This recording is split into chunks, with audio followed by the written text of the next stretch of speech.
দেশের বেশ কয়েকটি স্থানে বিক্ষিপ্তভাবে সংঘর্ষের ঘটনা ঘটেছে।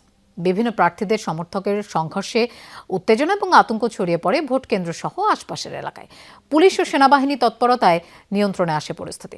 সংঘর্ষে বেশ কয়েকজন আহত হয়েছেন, তাদের হাসপাতালে ভর্তি করা হয়েছে।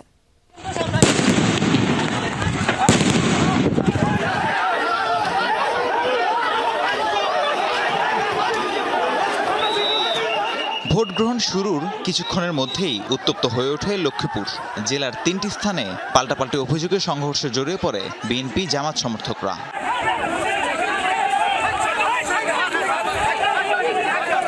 ভোলা ৪ আসনের একটি ভোট কেন্দ্রের পাশে মারামারি হয় বিএনপি ও ইসলামী আন্দোলনের কর্মীদের মধ্যে।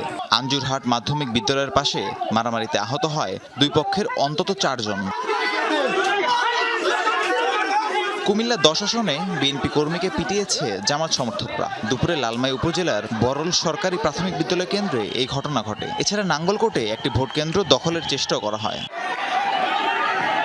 ব্রাহ্মণবাড়িয়ার সরাইলে বিএনপি জোটের প্রার্থী জুনায়েদ আল হাবিবের সমর্থকদের সাথে হাতাহাতিতে জড়ায় স্বতন্ত্র প্রার্থী রুমিন ফারহানার সমর্থকরা।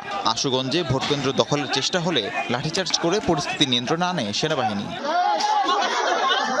বাগেরহাট ৪ আসনে একটি ভোট কেন্দ্রে নারীদের যেতে বাধা দেওয়ার অভিযোগ ওঠে জামাত প্রার্থীর সমর্থকদের বিরুদ্ধে। এ নিয়ে সংঘর্ষে জড়ায় জামাত বিএনপির সমর্থকরা, আহত হন ৫ জন।